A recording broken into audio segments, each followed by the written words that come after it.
بیچارے مسلمان اس زمانے کے چند احکام شریعت کے ہیں جنہیں مسلمان تھامے ہوئے ہیں، جب اس کے خلاف کوئی قانون آ جاتا ہے تو مسلمان ہی کہتا ہے ہم کیا کر سکتے ہیں۔ اس لیے بیچارے مادی شکل کے خلاف بول نہیں سکتے، مادی شکل کے خلاف بول نہیں سکتے۔ یہ کیسے بولیں؟ اگر بولیں گے تو حالات اور خراب ہو جائیں گے، حالات اور خراب ہو جائیں گے۔ رہی صحیح دنیا اور سہولت مسلمانوں سے یہ بھی واپس لے لی جائے گی۔ بیچارے نے یہ فیصلہ کیا کہ بھائی ان حالات میں جتنے دن پر چل سکتے ہو چل لو۔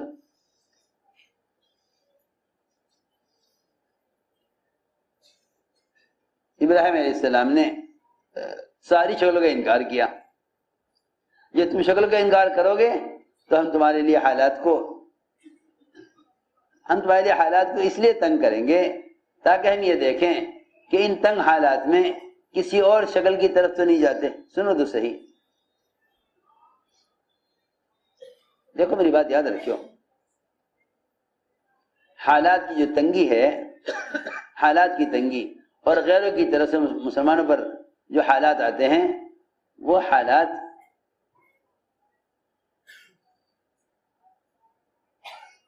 ان کی شکلوں کا انکار کرنے کی وجہ سے نہیں آتے، وہ حالات اس لیے آتے ہیں کہ اللہ تعالیٰ دیکھنا چاہتے ہیں کہ ان حالات میں یہ کسی شکل کو اختیار تو نہیں کرتے،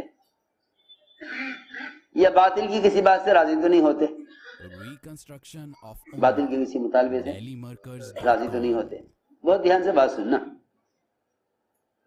ایک قانون آئے گا مسلمان کے خلاف، مسلمان یہ سوچے گا کہ اگر میں نے اس پر عمل کیا، اگر میں نے قانون کی خلاف ورزی کی تو ایسا نہ ہو کہ اگلا کوئی قانون آ جائے، لہذا اس دین کے اس عمل کو، اس حکم کو چھوڑ دو۔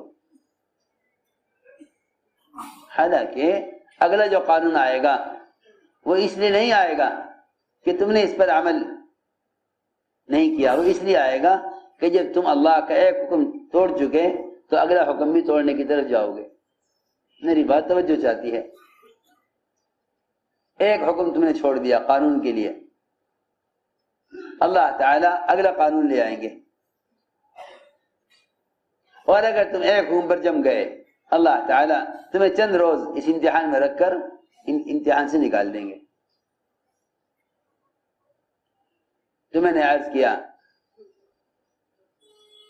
کہ مسلمان کے دین میں حالات پیش آتے ہیں، ابراہیم علیہ السلام نے ساری شکلوں کا انکار کیا، حالات نے یہاں تک پہنچا دیا کہ ان کو آگ میں ڈالا جائے۔ یہاں فرشتوں میں بے چینی، یہاں فرشتوں میں بے چینی، یہاں کہیں نہیں ملے گا کہ ابراہیم علیہ السلام نے یہ کہا ہو کہ اے اللہ تو فرشتوں کے ذریعے میری مدد کر۔ بدر میں، احد میں، جہاں جہاں بھی فرشتے خندق میں اترے ہیں، وہ نبی کے طلب کرنے پر نہیں اترے، وہ تو مجاہدین کے ساتھ اور مسلمانوں کی تعداد کو بڑھانے کے لیے براہ راست کفار سے قتال کے لیے اترے، ورنہ نبی نے طلب نہیں کیا۔ وہ تو یہ کہتے ہیں اللہم اکفناہم بما شئت، اے اللہ تو جس طرح چاہے مدد کر، تو جس طرح چاہے مدد کر، اللہم اکفناہم بما شئت، اے اللہ تیری مدد تیرے مدد کے کرنے کی کوئی شکل میرے ذہن میں نہیں۔ یہ میں عرض کرنا چاہتا ہوں کہ دعا کی قوت کو مادی شکلیں سلب کر دیتی ہیں، کیونکہ پھر اس کی دعا کسی ایک سبب کے ساتھ جڑ کر رہ جائے گی، کسی ایک سبب کے ساتھ جڑ کر رہ جائے گی۔ وہ سبب ہوگا تو دعا میں امید ہوگی، سبب نہیں ہوگا تو دعاؤں سے امیدیں ختم ہو جائیں گی۔ میری بات توجہ چاہتی ہے۔ اللہم اکفناہم بما شئت، اے اللہ میں تیری طرف سے دشمن سے حفاظت کے لیے تیرے سامنے کوئی شکل پیش نہیں کرتا، ہتھیار سے کر دے، فوج سے کر دے، حکومت کو ہمارے ساتھ کر دے یا کسی فرشتے کو بھیج دے، کوئی شکل میں تیرے سامنے اپنی حفاظت کے لیے پیش نہیں کرتا۔ اللہم اکفناہم بما شئت، اے اللہ میں تیری طرف سے آنے والی مدد کی کسی شکل کو بھی نہیں جانتا۔ اللہ اکبر، اللہ تعالیٰ کو تو اتنی بات بھی برداشت نہیں ہے، اللہ تعالیٰ کو تو اتنی بات بھی اپنے بندے کی پسند نہیں ہے، اتنی بات بھی بندے کی اللہ کو پسند نہیں ہے کہ اللہ کے کرنے پر یقین رکھتے ہوئے صرف اللہ کے کرنے کی کیفیت کو جاننے کے واسطے اتنا ہی کہہ دے کہ میں تیرے کرنے کی کیفیت کو دیکھنا چاہتا ہوں، تو کیسے کرے گا؟ اللہ کو یہ بات بھی پسند نہیں ہے۔ ابراہیم علیہ السلام کامل یقین رکھتے ہوئے صرف اتنا کہہ دیا کہ تم مردے کو زندہ کیسے کرے گا؟ مجھے دکھلا دے، مجھے دکھلا دے۔ حالانکہ یہ بات یقین کے خلاف نہیں ہے، یہ بات یقین کے خلاف نہیں ہے، مگر اللہ کے کرنے کی کیفیت کو دیکھنا، اس میں اس بات کا اندیشہ ہے کہ شاید تم یہ سمجھو کہ اللہ تعالی مردے کو صرف اس طرح زندہ کرتے ہیں،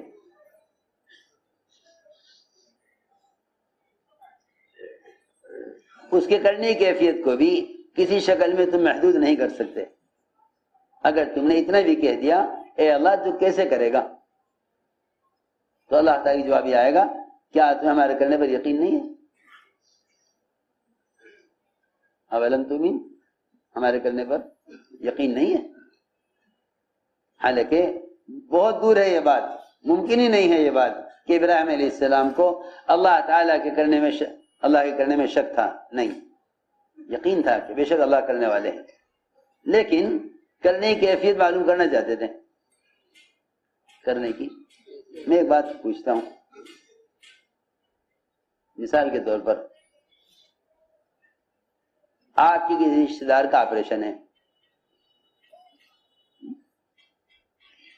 آپ ڈاکٹر سے اگر یہ کہیں کہ ڈاکٹر صاحب میں دیکھنا چاہتا ہوں کہ آپ آپریشن کیسے کریں گے، آپریشن کیسے کریں گے، تو یہ کیسے کریں گے جو سوال ہے ڈاکٹر سے، اس سوال کا ہرگز مطلب یہ نہیں ہے کہ آپ کو کرنا نہیں آتا، اس سوال کا مطلب یہ ہے اس کا تو مجھے یقین ہے کہ آپ بڑے سرجن ہیں اور آپ آپریشن کے بڑے ماہر ہیں، میں تو آپ کے کرنے کی کیفیت کو دیکھنا چاہتا ہوں کیسے کریں گے۔ ہاں سمجھ آئی نا بات؟ ابراہیم علیہ السلام کا یہ سوال کہ آپ مردہ کو زندہ کیسے کریں گے، میں کیفیت دیکھنا چاہتا ہوں، لیکن اللہ تعالی نے فرمایا اولم تؤمن، تو ہمارے کرنے پر یقین نہیں ہے، ہمارے کرنے پر یقین نہیں ہے کہ آپ سوال کر رہے ہیں کیسے کریں گے، کیونکہ اس سوال کے اندر اس بات کا اندیشہ ہے کہ تمہیں مردے کا زندہ، اللہ کے مردے کے زندہ کرنے میں شاید کوئی دقت پیش آئے، شاید کوئی تاخیر ہو، شاید نعوذ باللہ نہ کر سکیں، اس بات کی ہلکی سی بو آتی ہے اس میں کہ اگر یہ سوال کیا جائے کہ آپ مردے کو زندہ کیسے کریں گے، مردے کو زندہ کیسے کریں گے، اولم تؤمن، ہمارے کرنے پر یقین نہیں۔ میں نے عرض کیا کہ ساری مادی شکلیں ان کی حیثیت تو کیا ہے، جب انبیاء علیہ السلام نے ملائکہ کو بھی مدد کے لیے طلب نہیں کیا، آسمان سے فرشتے اترتے تھے، کہیں مسلمانوں کی تعداد کو بڑھانے کے لیے، کہیں براہ راست کفار سے قتال کرنے کے لیے، کہیں براہ راست کفار سے قتال کرنے کے لیے آسمان کے فرشتے اترتے تھے، مسلمانوں کی ضروریات کے لیے۔ کتنی حدیثوں میں بے شمار واقعات ہیں، بے شمار واقعات ہیں۔ حضرت عباس کو باندھنے کے لیے ایک فرشتہ آسمان سے اترا، ورنہ بڑے پستقت صحابی تھے وہ، اور چھوٹے قد کے کمزور، جنہوں نے حضرت عباس کو باندھا ہے اور قید کیا ہے۔ حضرت عباس بار بار کہتے تھے کہ میں اتنا لمبا چوڑا آدمی، میں اس کے قابو میں کہاں آ سکتا، تیرے ساتھ ایک اور تھا جس نے مجھے باندھا ہے۔ فرشتہ، اللہ کی شان، ایمان والے صحابی کو تو فرشتہ نظر نہیں آ رہا تھا، وہ تو کہہ رہے میں نے اکیلے باندھا اور کوئی بھی نہیں تھا۔ مشرک کہہ رہا ہے کہ نہیں، آپ کے ساتھ ایک اور تھا مجھے باندھنے والا، وہ بڑا طاقتور تھا، وہ بڑا طاقتور۔ اللہ کی شان، صحابی کو تو فرشتہ نظر نہ آیا لیکن مشرک کو نظر آ گیا۔ حضرت عباس اس وقت اسلام نہیں لائے تھے، وہ تو دیکھ رہے فرشتے کو، لیکن صحابی کو فرشتہ نظر نہیں آ رہا۔ جب بار بار انہوں نے کہا کہ کسی نے ان کو قید نہیں، کہ میں نے قید کیا ہے، میں نے باندھا ہے، تو فرمایا گیا کہ نہیں، ان کے ساتھ فرشتہ تھا جس نے عباس کو باندھا ہے۔ تو میرے دوستو، میں نے عرض کیا کہ ملائکہ کا نزول مدد کے لیے نہیں ہوا کرتا تھا، بلکہ ملائکہ کا نزول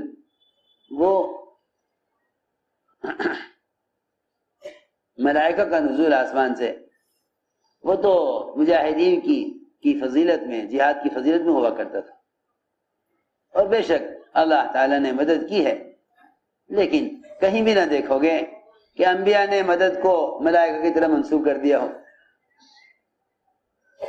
جبرائیل نے کہا کہ ہمارے ساتھ پہاڑوں کا فرشتہ ہے، بتائیے کیا حکم ہے؟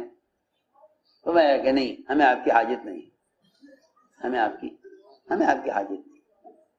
اسے میں عرض کرنا چاہتا تھا کہ آسمان سے فرشتے خود تقاضا کرتے ہیں اللہ تعالیٰ سے کہ اے اللہ تو ہمیں فلاں کی مدد کے لیے، اے اللہ تو ہمیں فلاں کی مدد کے لیے بھیج دے۔ آسمان سے فرشتے خود تقاضا کرتے ہیں اے اللہ تو ہمیں فلاں کی مدد کے لیے بھیج دے۔ اس لیے ہم نے عرض کیا کہ اعمال کی قوت ملائکہ کی طاقت سے کہیں زیادہ ہے۔ اعمال کی قوت ملائکہ کی طاقت سے کہیں زیادہ ہے۔ اعمال کے ساتھ تو الٹا اتار دیا، پہلے اس پیر کو اتار، اب اس کو اتار، پہلے بائیں پیر کو اتارو پھر دائیں پیر، سنت کے خلاف اتار دیا۔ سنو غور سے بات، اللہ اکبر۔ اعمال کی قوت کے ساتھ تو اللہ کا امر براہ راست ہے، اعمال کے ساتھ اللہ کا امر براہ راست ہے، اعمال کے ساتھ اللہ کا امر براہ راست ہے، اعمال کے ساتھ اللہ کا امر براہ راست ہے۔ اللہ تعالیٰ کی طرف سے کامیابی کا حکم برائے اسباب نہیں ہے، براہ راست ہے۔ ہم اسباب دیکھتے رہتے ہیں اور کہتے رہتے ہیں ابھی تو اللہ کا حکم نہیں ہوا، ابھی تو اللہ کا حکم نہیں ہوا۔ ہاں سنو تو صحیح، اسباب دیکھتے رہتے ہیں، کہتے ہیں ابھی اللہ کا حکم نہیں ہوا۔ میں کیا عرض کروں، اگر عمل کی قوت اور عمل کا یقین اتر جاوے نا دل میں، یہ سارے اسباب جتنے بھی لوگ لیے بیٹھے ہیں بڑے سے بڑے، یہ سارے اسباب اوندھے اور تنگ برتن نظر آئیں گے، اوندھے برتن، سارے اسباب اوندھے برتن ہیں، سارے اسباب اوندھے برتن ہیں، اور اوندھے برتن میں دریا بھی گزر جائے اس میں ایک قطرہ بھی نہ ٹھہرے گا۔ اعمال سیدھے برتن ہیں، اسباب اوندھے برتن ہیں، اعمال سیدھے برتن ہیں، اسباب اوندھے برتن ہیں۔ ابراہیم علیہ السلام نے حضرت جبرائیل کی مدد کا انکار کر دیا کہ ہمیں آپ کی حاجت نہیں ہے۔ ادھر دہکتی ہوئی آگ ہے سامنے، آگ میں ڈالے جانے والے ہیں، اور جبرائیل کوئی ایسے عام سبب نہیں ہے، جبرائیل کوئی عام سبب نہیں ہے، اللہ تعالیٰ کے مقرب اور امین فرشتے ہیں۔ اللہ تعالیٰ کے مقرب اور امین فرشتے ہیں، سارے ملائکہ میں سب سے بڑے. لیکن محفظہ فرماتے تھے کہ اللہ تعالیٰ کے سامنے اور اس کی محتاجگی میں جبرائیل اور چونٹی دونوں کے دونوں محتاجگی میں برابر ہیں. دونوں محتاجگی میں برابر ہیں. ہم دیکھتے ہیں ایک فقیر ایک وزیر. وزیر محتاجگی میں کم ہے، فقیر محتاجگی میں زیادہ ہے. وزیر محتاجگی میں کم ہے، فقیر محتاجگی میں زیادہ ہے. حالانکہ حقیقت یہ ہے ایک چونٹی جتنی محتاج ہے اور جتنی کمزور ہے، خدا کی قسم جبرائیل بھی اتنے ہی کمزور ہیں اور اتنے ہی محتاج ہیں. اگر جبرائیل کی قوت کو دیکھو گے تو یوں سوچو گے کہ اللہ جبرائیل سے کرا دے.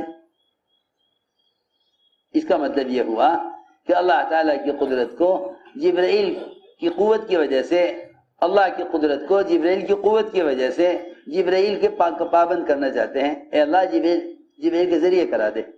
ابراہیم علیہ السلام نے اللہ کے امر سے اور اللہ کی ذات سے فائدہ اٹھانے کے لیے جبرائیل کی مدد کا انکار کیا. ہمیں آپ کی حاجت نہیں ہے، ہمیں آپ کی حاجت نہیں ہے. میں یہ عرض کرنا چاہتا ہوں کہ انبیاء علیہ السلام کے واقعات اور صحابہ کرام کے ساتھ اللہ کی غیب مدد کے واقعات عمل کی قوت کو سمجھانے کے لیے تھے. عمل کی قوت کو سمجھانے کے لیے تھے. جو لوگ یہ سمجھتے ہیں کہ اللہ نے کائنات دنیا میں اسباب انسانوں کی ضرورت کے لیے بنائے ہیں، ان پر تو عمل کی قوت کبھی کھل نہیں سکتی. ان پر عمل کی قوت کبھی کھل ہی نہیں سکتی. وہ عمل کی قوت کو کبھی جان ہی نہیں سکتے. وہ عمل کی قوت کو جان ہی نہیں سکتے، بلکہ ان کے پاس جتنا عملی سرمایہ ہے، ان کے پاس جتنا عملی سرمایہ، ان کی فکر، ان کے اعضاء، ان کا دل اور دماغ، ان کے ہاتھ اور پاؤں، یہ عبادات سے کہیں زیادہ اسباب میں تھکیں گے. عبادت سے کہیں زیادہ اسباب میں تھکیں گے. اس سے بڑھ کر یہ اپنے اسباب کو لے کر اعمال کو ضائع کر دیں گے. اسباب کو لے کر اعمال کو ضائع کر دیں گے، کیونکہ یہ یوں سمجھتے ہیں اللہ کریں گے مگر عمل کی برکت سے سبب پر کریں گے. بس میں عرض کرنا چاہتا تھا کہ اللہ تعالیٰ کی قدرت سے فائدے اٹھانے کے لیے کائنات کا یقین نکلنا شرط ہے. تو اللہ رب العزت عمل کے ذریعے لینے والوں کو بغیر موسم کے بھی دیتے ہیں اور بغیر سبب کے بھی دیتے ہیں، یا کم اسباب میں زیادہ بھی دیتے ہیں. پورا خوشہ انگور کا لیے بیٹھے ہیں، حالانکہ کہیں ایک دانہ انگور کا نہیں تھا، نہ انگور کا موسم، نہ کہیں انگور کا کوئی دانہ، لیکن پورا خوشہ لیے بیٹھے ہیں انگور کا. مشرکین کی قید میں ہیں، انگور کا خوشہ ہاتھ میں ہے. ہم کسی پھل کے لانے میں موسم کے پابند نہیں ہیں، پھل کے لانے میں موسم کے پابند نہیں ہیں. میں عرض کرنا چاہتا تھا کہ کائنات کی جتنی بھی شکلیں ہیں، انہوں نے کائنات کی شکلوں نے ہمارے رزق اور روزی کو اور آمدنی کو تنگ کر دیا ہے. کیا کر دیا؟ تنگ کر دیا. کیوں؟ کیا تنگ کر دیا؟ تنگ یہ کر دیا کہ اندازہ کرتے ہیں یہ زمین اتنا بیگھا ہے، کتنا غلہ دے دے گی؟ کہ جی اتنی زمین اتنا غلہ دے گی، اتنی زمین اتنا غلہ دے گی. بس سمجھ لو کہ اس کی یہ سوچ، اس کا یہ فکر اللہ کی ذات سے تو یہ پوری طرح کٹ چکا ہے. یہ زمین اتنا غلہ دے گی، یہ بھینس اتنا دودھ دے گی، یہ بکری 1.5 کلو سے دودھ زیادہ نہیں دے گی. باتیں ختم ہو گئی. جب تم نے اللہ کی قدرت کو سبب کے ساتھ باندھ دیا تو جتنا تم نے اللہ سے امید کر لی تم اس سے آگے ایک قطرہ دودھ کا یا ایک دانہ غلے کا نہیں سکتے۔ میں آج کرنا چاہتا ہوں، حضور اکرم صلی اللہ علیہ وسلم نے اپنے صحابہ کا ذہن اس سے ہٹایا کہ تمہیں احتساب اسباب سے نہیں، تمہیں احتساب اللہ کی ذات سے ہونا چاہیے۔ ایک احتساب ہوتا ہے اسباب سے، اسباب سے احتساب بنیوں کا کام ہے، اسباب سے احتساب بنیوں کا کام ہے۔ بنی ہوتے ہیں نا، وہ دیکھتے ہیں موقع کی دکان کہاں آمدنی زیادہ ہوگی کہاں کم ہوگی، انہیں یہ تو پتہ نہیں کہ رزق اللہ کی طرف سے طے ہو چکا ہے۔ وہ تو سمجھتے ہیں دکان مارکیٹ میں ہوگی تو آمدنی زیادہ ہوگی، یہاں دکان ہوگی تو آمدنی کم ہوگی۔ حضور اکرم صلی اللہ علیہ وسلم نے اپنے صحابہ کے ذہن کو اس سے ہٹایا۔ دیکھو میری باتیں توجہ سننا، اپنے صحابہ کے ذہن کو اس سے ہٹایا کہ تم اللہ تعالیٰ کی قدرت کو اور اس کے خزانے کو کسی سبب کے ساتھ مقید مت کرنا، کسی سبب کے ساتھ باندھنا مت، کسی سبب کے ساتھ باندھنا مت، پھر تو تم جتنا چاہو گے لے لو گے۔ اور اگر تم نے قدرت کو مقید کر دیا سبب کے ساتھ، تم نے اگر قدرت کو مقید کر دیا سبب کے ساتھ، تو اللہ تعالیٰ یہ دیکھیں گے کہ میرا بندہ مجھ سے اتنا ہی چاہتا ہے، اتنا ہی مل جائے گا۔ قدرت کو مقید مت کرو، قدرت کو مقید نہ کرو سبب کے ساتھ، قدرت کو مقید مت کرو سبب کے ساتھ، کیونکہ کائنات کے اسباب اللہ کا خزانہ کیسے ہو سکتے ہیں؟ کائنات کے اسباب اللہ کا خزانہ کیسے ہو سکتے ہیں جب ساری جنت انبیاء علیہ السلام کی جنتوں سے لے کر ایک ادنا جنتی جس کی جنت زمین و آسمان کے برابر ہوگی، ادنا جنتی جس کی جنت زمین و آسمان کے برابر ہوگی، اس سے اندازہ کرنا چاہیے کہ جب انبیاء کی جنت سے لے کر ادنا جنت تک ساری جنتوں کو جمع کر دیا جائے تو یہ اللہ تعالیٰ کی نعمت کے خزانے کا ایک ذرہ ہے، خزانہ نہیں ہے، خزانہ نہیں ہے، جنت نعمتوں کا خزانہ نہیں ہے جو ہمیشہ کے لیے بنی ہے، جنت نعمتوں کا خزانہ نہیں ہے۔ یہ خیال غلط ہے کہ جنت نعمتوں کا خزانہ ہے اور سارے عذاب کی شکلوں کی انتہا جہنم ہے، ہرگز نہیں۔ جہنم میں جتنی بھی عذاب کی شکلیں ہیں کفار منافقین کے لیے یا عصات نافرمانوں کے لیے، یہ ساری عذاب کی شکلیں اور جتنا آپ تصور کر سکتے ہیں عذاب کی شکلیں، وہ سارا آپ کا تصور اور جہنم میں موجودہ عذاب کی ساری شکلیں وہ اللہ کے عذاب کے خزانوں کا ایک ذرہ ہے۔ لو جی، جب جنت جہنم اللہ تعالیٰ کی نعمت کا اور عذاب کا ایک ذرہ ہیں تو پھر کائنات کے اسباب کیا ذرے کی حیثیت بھی رکھتے ہوں گے؟ کیا ذرے کی حیثیت بھی رکھتے ہوں گے؟ میں عرض کرنا چاہتا ہوں کہ لوگ سمجھتے ہیں کہ زمین اللہ کا خزانہ ہے، نہیں، اسباب قدرت کا مظہر ہیں، قدرت اسباب میں نہیں ہے، کائنات کی کسی شکل میں قدرت نہیں، قدرت اللہ کی ذات میں ہے، قدرت اللہ کی ذات میں ہے۔ کائنات قدرت سے بنی ہے، کائنات قدرت سے بنی ہے، لیکن کائنات میں قدرت نہیں ہے۔ میں نے عرض کیا کہ یقین کا بگڑنا اللہ سے بدگمان کر دیتا ہے، یقین کا بگڑنا اللہ سے بدگمان کر دیتا ہے، یقین کا بگڑنا اللہ سے بدگمان کر